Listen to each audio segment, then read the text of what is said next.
Okay, so we spent a couple weeks talking about, or a couple lectures talking about FIR filter design. What I want to talk about today is IIR filter design. And so let's remember what that means. So here's an example of an IIR system. So I have one part that looks like the sum of a bunch of previous x values. And then I have another part that looks like the sum of a bunch of previous y values. Okay?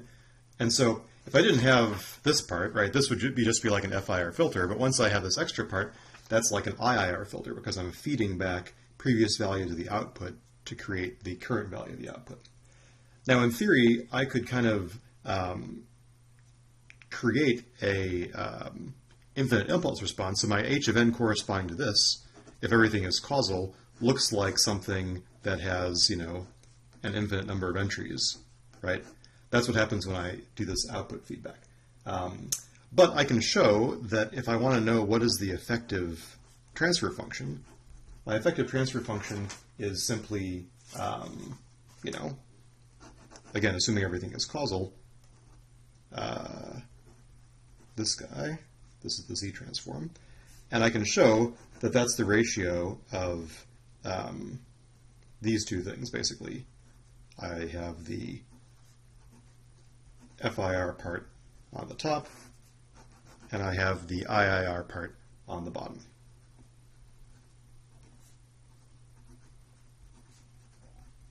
Right, so this is kind of like the Z transform of the numerator and the Z transform of the denominator.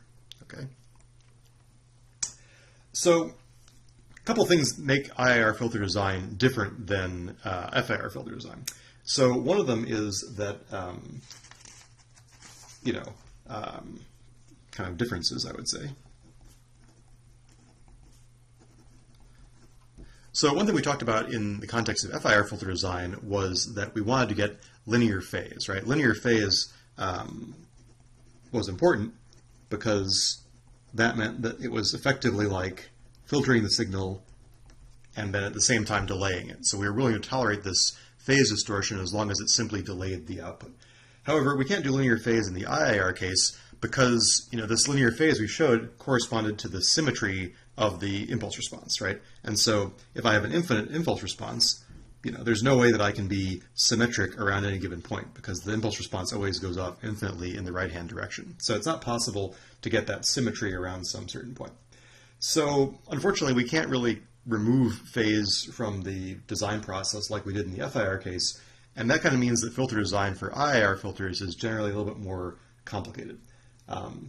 So on the other hand, IIR filters can do things that FIR filters can't do. And so one good thing about IIR filters is that low orders of IIR filters, which means basically low powers of capital N and M on the previous slide, are sufficient to implement kind of what I would call tight filter specifications compared to an FIR filter. So for example, you know, just like in the FIR case, what I might say is, okay, in the pass band, I want to have some sort of an equiripple phenomenon, and the stop band, maybe again, I have some sort of an equiripple phenomenon, and I have some sort of cutoff frequency. So a typical IIR response could look something like this, you know, where I have like an extremely low or extremely sharp drop-off, right?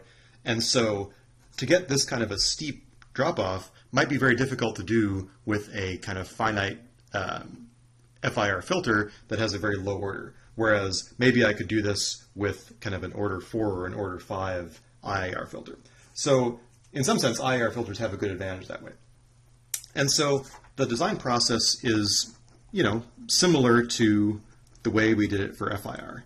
And so broadly, basically what we do is first we choose our desired response. And usually this is in the frequency domain, right, the DTFD we want. Then we kind of choose the class of filters that we want. So we might, for example, say I want an IIR filter with, order n in the numerator and the denominator, right? So I specify, how many taps in the numerator and the denominator I'm willing to tolerate. Then I choose a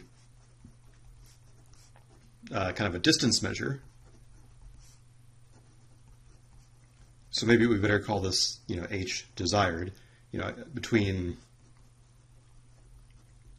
h desired of omega and h actual of omega.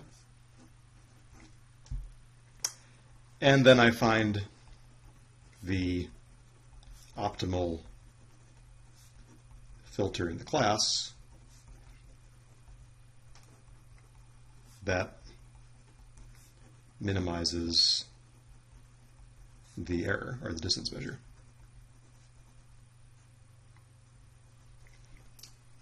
Okay, and so there are, some things that kind of are familiar from FIR filter design. For example, you can kind of do this frequency sampling, least squares kind of design approach that we talked about for FIR filters. One thing that's a little bit different is that for IIR filters, and I'll mention this towards the end of the lecture, we commonly start by designing an analog filter. And then we convert that to digital using the methods I'll talk about in the second half of the lecture. Okay. So I'm going to come back to this part a little bit later. All right. So first of all, I want to talk about a couple of the simpler methods to doing IIR digital filter design directly. Okay. So, direct digital IIR design.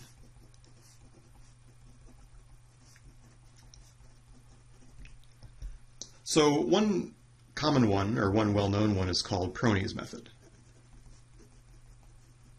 Okay?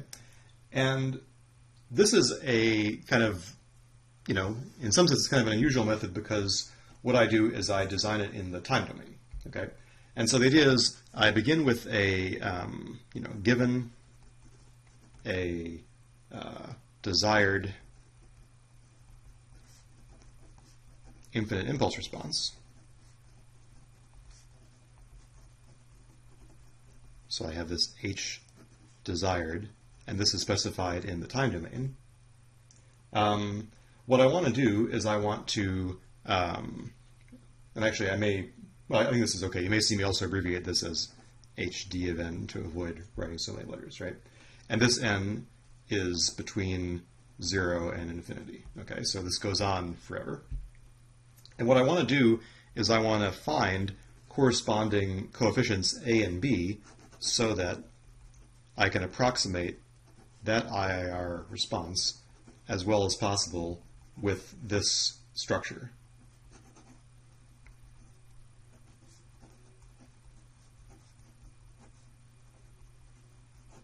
Okay, so we said earlier that fundamentally the z transforms of this and this and this are related by the following. So my h desired of z is just the normal z transform of the impulse response I'm given, and the actual h of z I have is the z transform of the numerator over the denominator, which is equal to this guy. Right? So this is just the normal z transform of the top and the z transform of the bottom. And so you'll notice that by convention, just to make sure that we have some consistency, you could imagine that there could be like an A0 term here, but by convention we set that equal to 1, right? That's because the coefficient over here is equal to 1. So that's why this sum starts at 1 and this sum starts at 0, because this guy implicitly is assumed to have a coefficient of 1. Okay. And so, again, let's think about what this means. Right? If I multiply, what I'm trying to do is I'm trying to get this to be as close to this as possible. And so what I could do is I could multiply the, ideally what I have is h of z, a of z equals b of z. So let's kind of talk about what that means. That's like multiplying this polynomial. This is like basically h of 0 plus h of 1 z inverse plus h of 2 z to the minus 2 and so on, right? So I multiply this by that, and I match up corresponding terms with this. So for example, I can see that the b0 term is going to be the term in the product that doesn't have any powers of z on it. So it's going to be b0 is like 1 times h0. And let me make this a little more clear. So that's like saying that I have, if I multiply that out,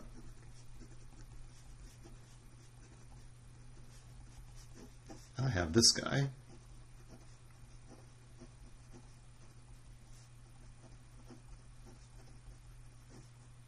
And then I want that to equal this guy, which is the numerator. Oops, I screwed this up. I have to multiply the denominator by the h.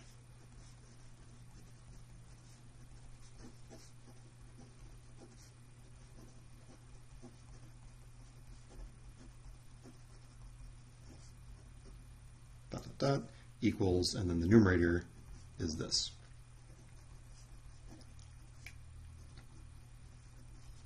And so I can see, okay, so where is the b0 term going to come from? Well, it's going to come from 1 times h0. Where is the b1 term going to come from? Well, there are two possibilities, right? There's h1 times this 1, and then there's h0 times this a1, right? There are two terms that give me z1. And the same way, there are three terms that give me z to the minus 2, and so on.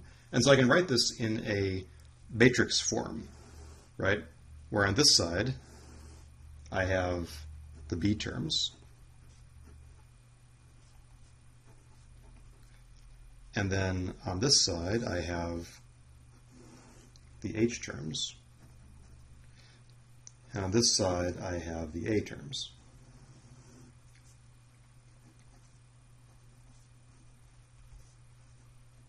So actually, if I'm being a little bit careful, these matrices are kind of all different sizes, right? So here, this is an n plus 1 by 1 vector. So to get the b0 term, I have just h0, and all the coefficients on these guys are 0. To get the b1 term, I have h0 times a1 plus h1 times 1. And then I have a bunch of zeros. And so you can kind of see the pattern. At some point, I'm going to be basically multiplying all the way up to, so one of these terms is going to look like hn over here. And eventually I'm going to get up to, I'm going to call this hk and hk minus n.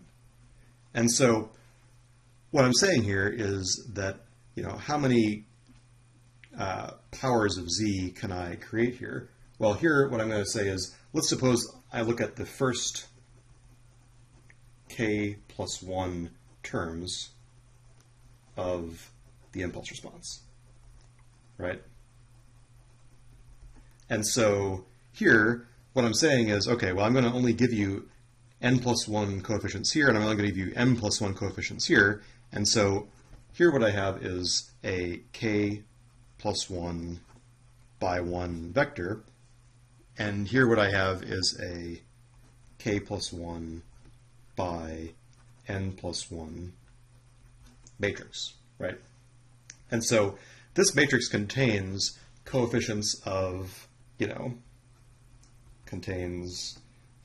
coefficients of HD, right? So this is what I have, right? This is what I tell you. And this is what I want over here, and this is what I want over here. So this is kind of like a backwards, matrix vector equation in some sense. And so what I can do is I can kind of partition this, right? So I can say, okay, this part here is m plus 1. This part here is k minus m zeros, okay? And what I'm going to do is write this in a slightly more matrix vector product kind of way. So I'm going to say Actually, let me keep this up here for a second.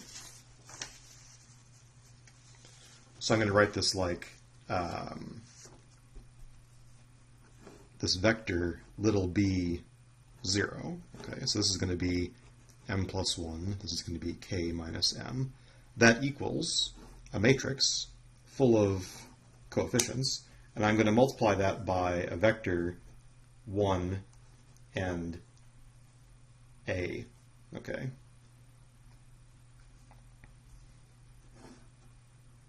And so here, just to be clear, I'm going to, call this A star. So here this A star is just the part, the part that doesn't include the 1. Okay. And then what I'm going to do is I'm going to partition the H matrix into two pieces. Here's the piece that multiplies this whole vector to get the B part, right? So this part here is m plus 1 by n plus 1. And then there's a constant, or I'm sorry, there's a vector here, h1, and then there's a matrix here, capital H2. This guy, again, so I have basically these k minus m rows left. So this is to be k minus m by 1. And this guy has to be k minus m by m. Okay? So in this way, everything should line up, right? This is a matrix, this is a matrix, this is a vector. And so if I now write out these matrix equations, it will tell me how to find the A and the B that I want. So the top row tells me that B equals H1 A star, and the bottom row tells me that 0 equals H1 plus H2 A star. Okay, and so now I think about when I can solve this equation, right? So again, this here is k minus m by n.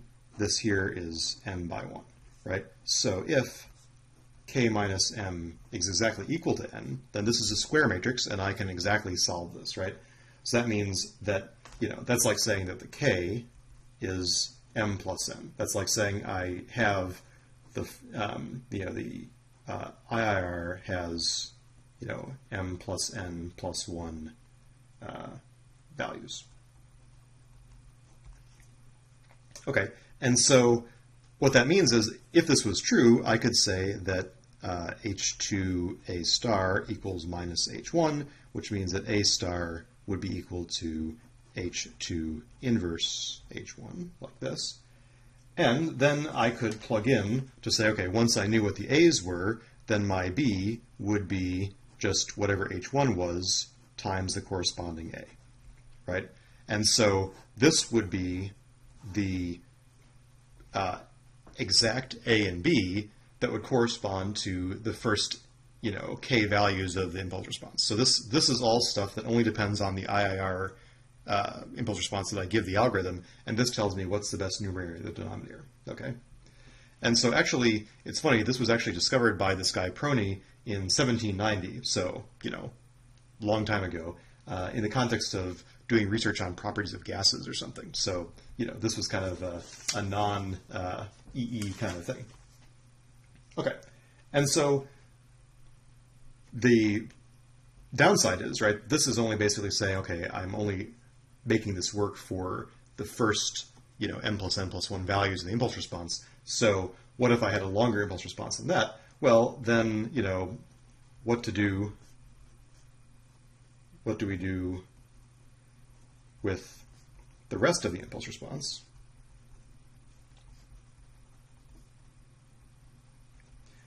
And, the obvious thing to do is, in that case, I can't expect that I'm going to be able to solve this equation up here exactly. Instead, I'm going to have some error, right? So kind of one way of representing that is to say I'm going to have, B0 plus some error vector. I have the same matrices I had before.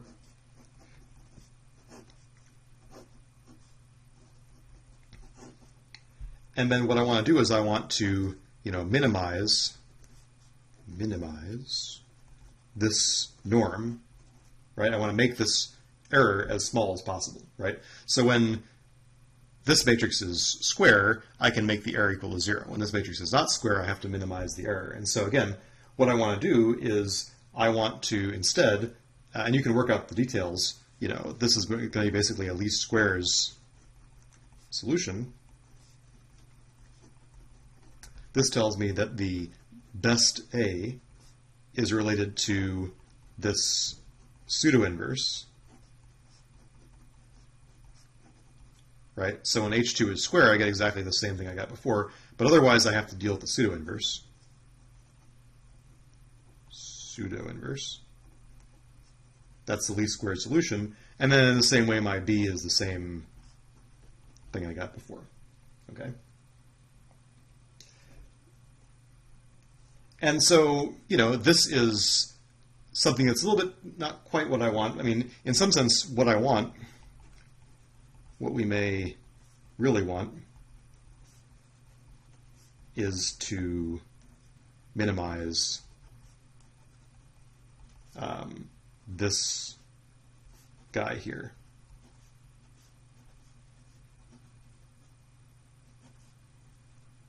And so kind of what this is related to the coefficients in the denominator by, you know, this is related to E by this guy, E equals a matrix that looks like this.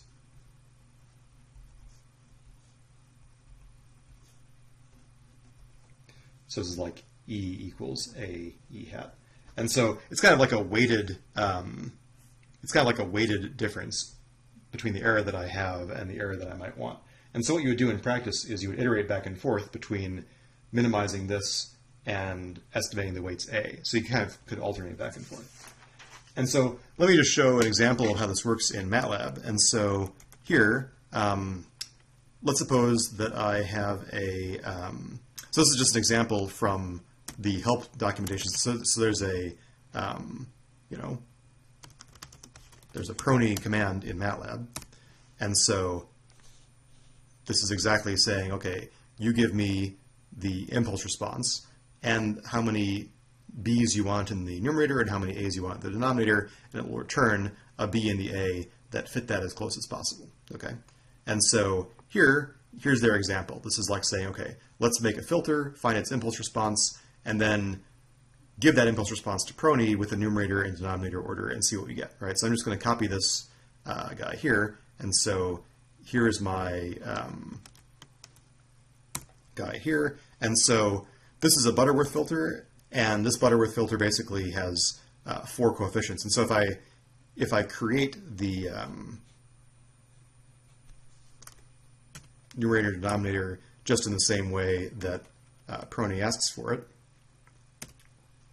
and then I do this subplot command that shows me the original impulse response and the created impulse response, right? So here you can see that in the top case, what I have is the Prony designed filter, and in the bottom case, I have the input impulse response. And so you can see that things look, you know, similar, but not exact, right? Because I can't get exactly the same impulse response as I do when I have infinite coefficients as I can with only having a finite set of B and A. And so, of course, the more, you know, the further away the, I guess what I did was I gave it denominator order 2 and numerator order 2, right? So actually this is a good illustration because originally the order was 4, and I told it, okay, I'm only going to give you 2 coefficients in the numerator and the denominator. So here, the corresponding plots, you can see that I don't get very close to the original impulse response, but I do okay in the very beginning of the impulse response.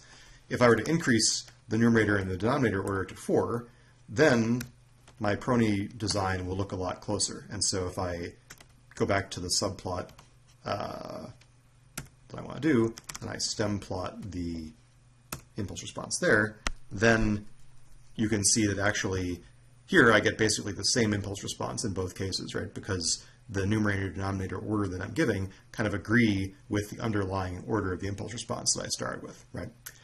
So that's the basic idea behind Prony. Okay. So another thing that we can do that is kind of related to Prony, as it turns out, is we talked about in FIR filter design, we talked about several methods that were fundamentally like frequency sampling methods. And so you can also do the same thing with IIR filters. So we can have frequency sampling design of IIR filters. And so again, in this case, this is something where instead of telling you stuff in the time domain, I tell you stuff in the frequency domain. And so here, basically, we have a desired response, and I'm going to specify it as, you know, HD of omega like this, right? So now this is entirely in the DTFT world, and I want to, you know, find the kind of best A and B to satisfy. And I'm going to look at this in the Z world again. So this is kind of like my desired thing on the left, and then I have my B of Z over A of Z on the right. And so, again, if you look back to my definition, I have basically, I don't remember what I called M and N. So basically, I have N unknowns in the denominator and M plus 1 unknowns in the numerator. And so the argument is that, you know, fundamentally there are, you know, M plus N plus 1 unknowns. And so it seems intuitive that if I take my, you know, if I take my frequency response, so say it's a low-pass filter, and I sample this at L locations, so basically this is like sampling H of omega, H desired of omega, at 2 pi L plus 1. Well, yeah. Actually, I'm going to call this, just for symmetry, I'm going to call this 1 plus L. So this is just like 2 pi over L plus 1k, right? I'm not sure why I did that, but okay. So basically, that's what I'm saying is I'm going to basically sample this at some equally spaced points. And if my number of equally spaced points is equal to the number of knowns, I should be able to make a frequency response that hits those guys exactly, right? So this is fundamentally, you know, if I sample this desired H of omega at these points, this is just like the samples that I would have if I took the DFT of H of n, right? Because remember that the DFT is like sampling the DTFT at these equally spaced points. And so now what I'm going to do is I'm going to say, okay, I can show that just like for the Z transform, I have this property here.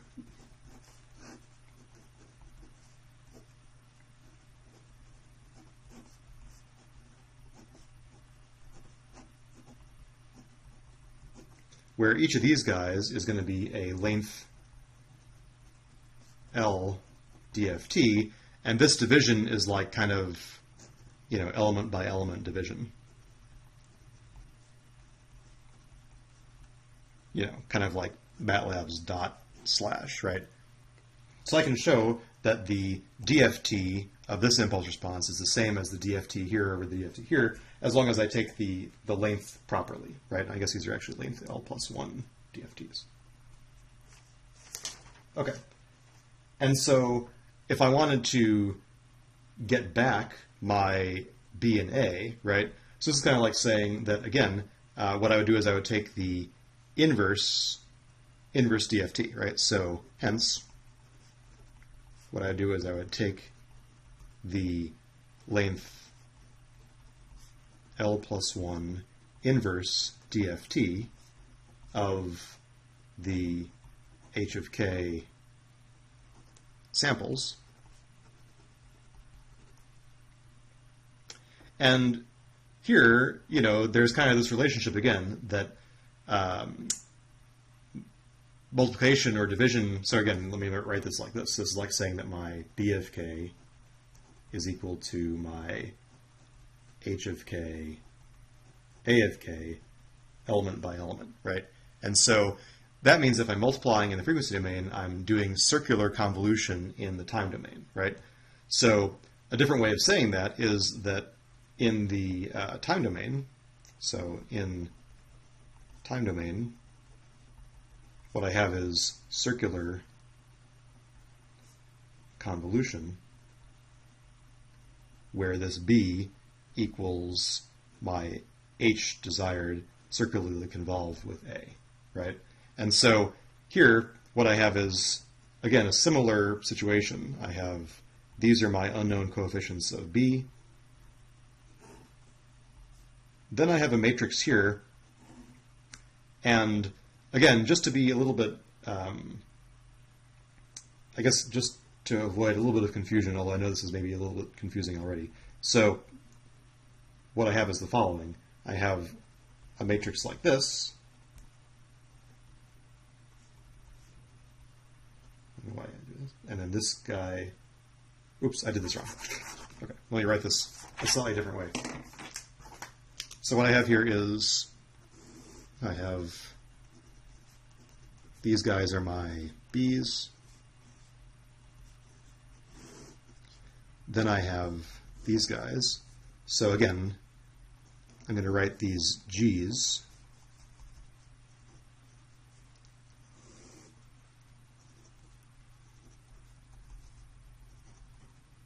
All the way down to GL.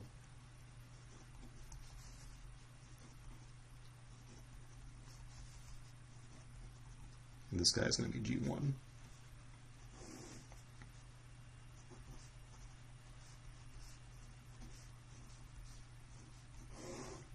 Right? And so this here is like the, you know, the GIs are equal to the IDFT of the samples of the desired impulse response at the 2 pi k over L plus 1 entries. So this actually looks kind of similar to the Prony matrix that we got a couple minutes ago, except the entries in here are not impulse response coefficients. They are inverse DFT values from the desired frequency response. But you can basically show that, you know, this leads to a matrix that fundamentally looks exactly the same as, you know, what we got for the Prony method, right? So I can partition this matrix into something that looks like this, and then I would arrive at the best A and B in the same way, right? So this would be like, you know, negative G2 inverse B, and the B would be G1A, right? And so this is very much, you know, same kind of structure as Prony, but I'm getting there with an entirely different cost function for what I mean by a good IIR match, right? So here, this is like saying I want the impulse response that I get to match up with the desired impulse response at precisely these points, right? And, you know, in the very same way, I could extend this, right? So remember, for FIR cases, we talked about, you know, again, for when you've got the same number of samples in the frequency response as you have taps in the filter, you can make them match exactly. In the same way, we can extend to having more samples of this desired frequency response than m plus n plus 1. And then that leads to something where you can't exactly match the frequency response at every point, but instead you try and minimize the difference between what you have and what you've got each of the samples. And so then fundamentally you can kind of go along the same way, right? So this is very much like FIR and extension of kind of the Prony solution where you have the pseudo-inverse instead of the actual inverse, right? So just like with the FIR method, you can't control, this is kind of like an interpolation method. You can't control what happens in between the samples, and the more samples you make, then you can't even prove that then you can't even hit the samples exactly either, right? Another kind of tricky thing is that you have to make sure that your desired frequency response is consistent with just a note, your HD of omega should be consistent with a real valued h of n, so that a of n and b of n are also real. We're assuming that you want to have real stuff. And unfortunately, there are no guarantees that the filter that you get this way is going to be stable.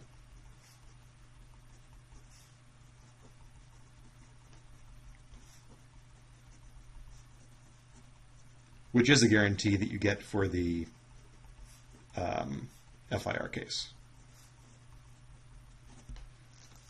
Okay, so what I want to talk about for the remainder of the time is, in some sense, even though these are kind of classical methods, it's a lot more common to design digital IIR filters from analog IIR filters. And the reason for that is that, this is, I'll just say common. The reason for that is that, people spent a long, long time thinking about the best way to design analog IIR filters long before digital computers came along, right? And so you remember from when we talked about the different kinds of filters, we kind of have the same kinds of filters that we do in the analog world. You have Butterworth filters like this. You have filters that have equal ripple in the pass band and then flat in the stop band. So this is called a Chebyshev 1. Then you have something that's smooth in the pass band and then ripply in the stop band. This is called Chebyshev 2. And then you have things that are kind of ripply in the pass band and ripply in the stop band. And these are called elliptic. And so, people thought about the right way or the optimal ways to design such analog filters. It's almost classical results about how you can design such filters. And so the more common thing to do is to say, okay, if I want to get a digital filter, let me first design one of these types of analog filters and bring it over into the digital world. Okay, and so the idea is that I have a the nice thing is that closed form solutions exist for such types of filters in continuous time, by which I mean the analog world. And so how to convert these into discrete time, or the digital world? Well, so the idea is that basically I have some nice transfer function in the Laplace world, which corresponds to some nice impulse response in the time domain. And I want to, for example, I could say, what if I were to try sample these to create a corresponding Z transform and a corresponding impulse response here. So I have a continuous guy here, and I have a discrete guy here, right? That's one way of thinking about the problem. And so I don't want to talk about this in a huge amount of detail, only because I didn't really talk enough about the way that the Laplace transform works in continuous time and the way that we design filters in the Laplace world to be able to talk about this thoroughly. But let me just talk about this in a high-level way. The high-level way is that, for one thing, I need to have, ideally what I want to do is I want to take the S-plane and map it to the z-plane, right? And so when we learned about things like the Laplace transform, we said, okay, the j omega axis is really important for the s-plane, and I wanted things like poles that lie in the left half plane. That was something that I would need for my filter to be stable if it was an analog or continuous time filter. Whereas in the z-domain, instead I have the unit circle, and things need to be inside the unit circle in order for a digital filter to be stable, right? So kind of what I want to do is I want to be able to take my poles and zeros of this continuous time world and say, okay, if all the poles are over here, somehow wrap things around so that this whole thing becomes the inside of the unit circle. That's kind of the idea. And that's called a complex conformal mapping. And again, this is a concept that's a little bit outside of the realm of what a typical undergraduate would have seen if you haven't seen complex analysis. And so that's another reason I don't want to dwell on it too much. But let me talk about a couple of things. Okay. So one thing is what's called impulse invariance. So there are basically two main approaches to this kind of idea of converting continuous or analog filters to complex filters, or I'm sorry, digital filters. So one is called impulse invariance. And this kind of gets back to what would happen if I had a good continuous time filter and I sampled it to get a digital filter. Would that be also a good digital filter for the discrete time world? Right, so let's suppose I have a nice continuous time filter and I create a digital filter by sampling that guy every t units, and I'm just going to multiply this guy by capital T. The reason for that is that we know that if this is my continuous world, so let's suppose this is my kind of magnitude response of the continuous time filter. Let's say that it's kind of like this prototype, low-pass filter. And suppose that this cutoff frequency is omega c, right? So what happens when I sample this continuous time signal every capital T units? Well, we know that I'm going to get basically a whole bunch of copies that are going to be centered at, I'm going to get a whole bunch of copies that are centered at basically multiples of 2 pi, right? So I'm going to have something like this. So this corresponding h of omega, where this is the dt ft, is going to look like this. I'm going to have something like this, where this guy squishes down to omega c capital T minus omega c capital T, but I get copies of this thing centered every 2 pi. And so I'm going to kind of draw it like this and draw it like this. And normally the copies would be of height 1 over t, but because I multiply this by t, the heights of these guys are going to be the same.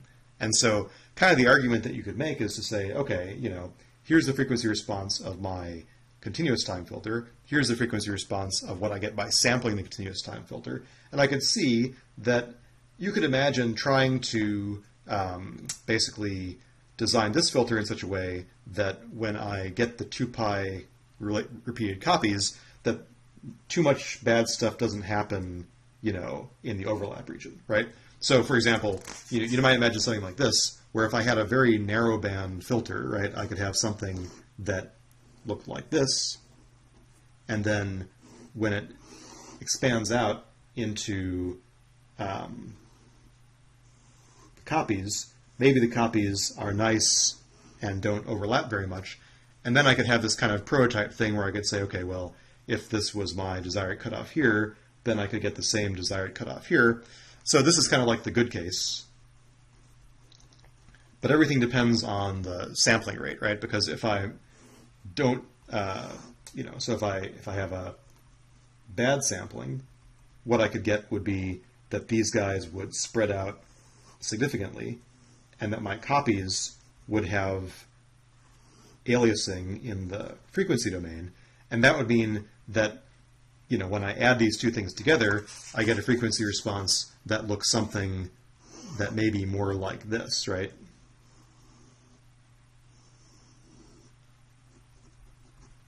And so in some sense, here, for example, this stop band, ripple may be too large to tolerate if those copies added up together in the wrong way.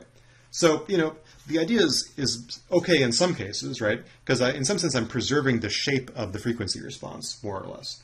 But, I may not be able to satisfy the same specifications for the digital filter that I want due to this aliasing when the copies add up. And so, you lose some things. You lose your specs, and also if you were optimal before in the continuous time world, you probably won't be the optimal filter now. And so, and especially in cases like if you were trying to do like high-pass filter design, where you were trying to make something that was big at the ends, well, then for sure you would have big aliasing problems. Okay, so aliasing can be a big problem, especially when designing, for example, a high-pass filter. Okay, so that could be bad. The much more common way and the much safer way to do it is called the bilinear transformation.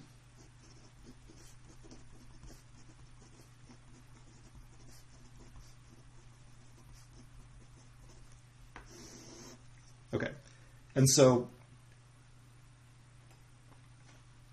here the idea is, let's consider a transformation of the S-plane to the Z-plane.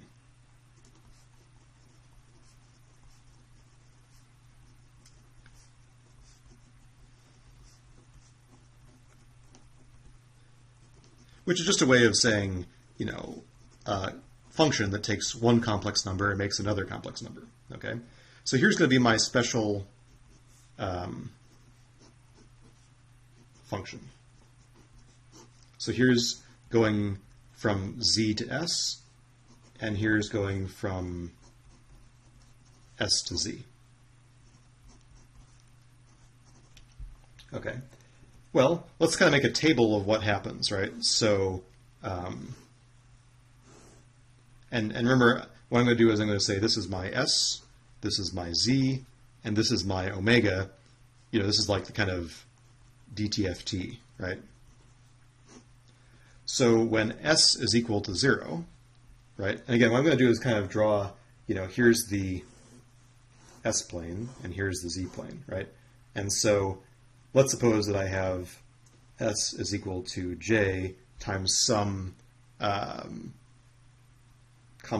times some U. Okay, so this U is kind of like the equivalent of, the continuous time frequency, right? Because in continuous time, the U can range from minus infinity to infinity, and then I have the discrete time world.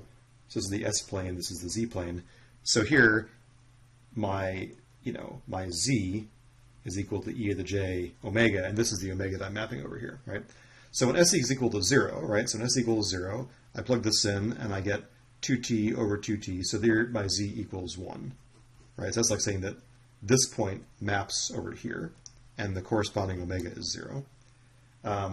When S is equal to basically, well, it doesn't really matter. Let's say plus infinity, right? So here, that means I've got basically plus infinity over minus infinity. So my Z is going to be equal to minus 1.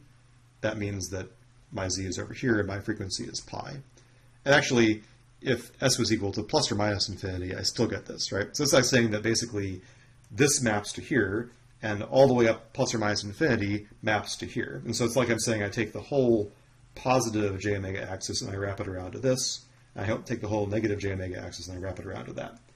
And then there are other numbers to say, okay, well, suppose that I had S was equal to 2 over tj, right? That's like saying that my S is at this place. So I plug that in, what I'd have 2 over t plus 2 over tj over 2 over t minus 2 over tj. And I can multiply those things out, and what I would get would be z equals j, right? That would correspond to this point, pi over 2.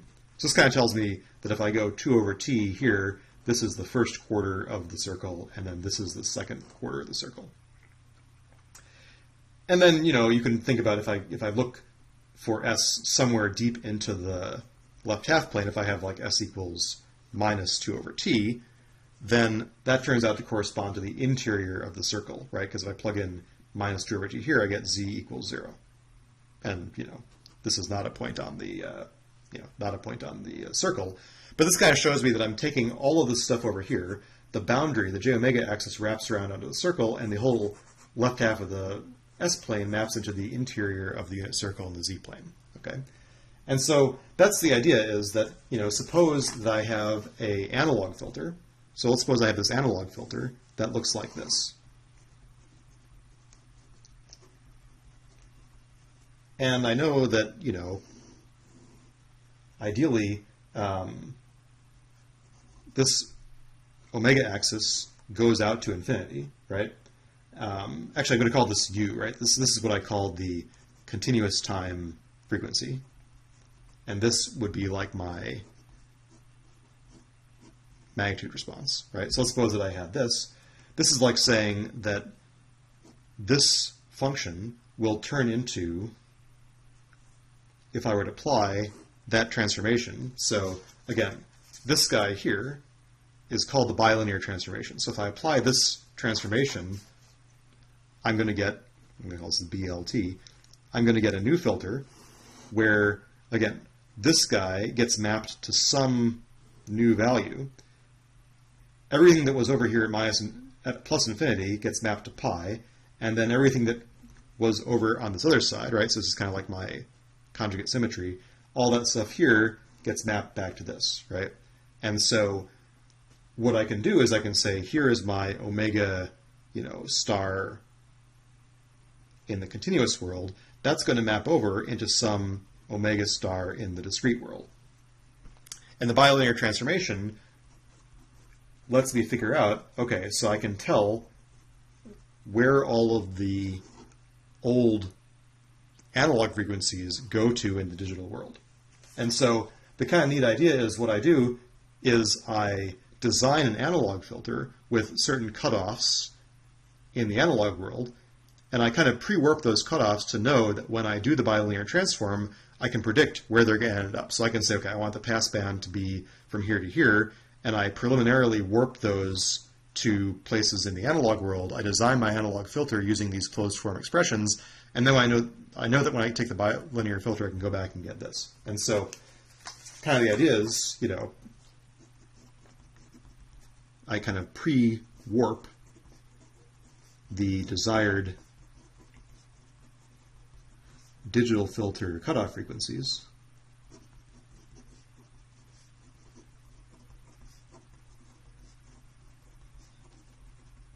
to corresponding analog cutoffs, right? So I do that. I basically design analog filter,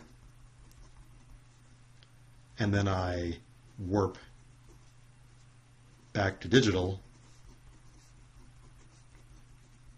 with the bilinear transform.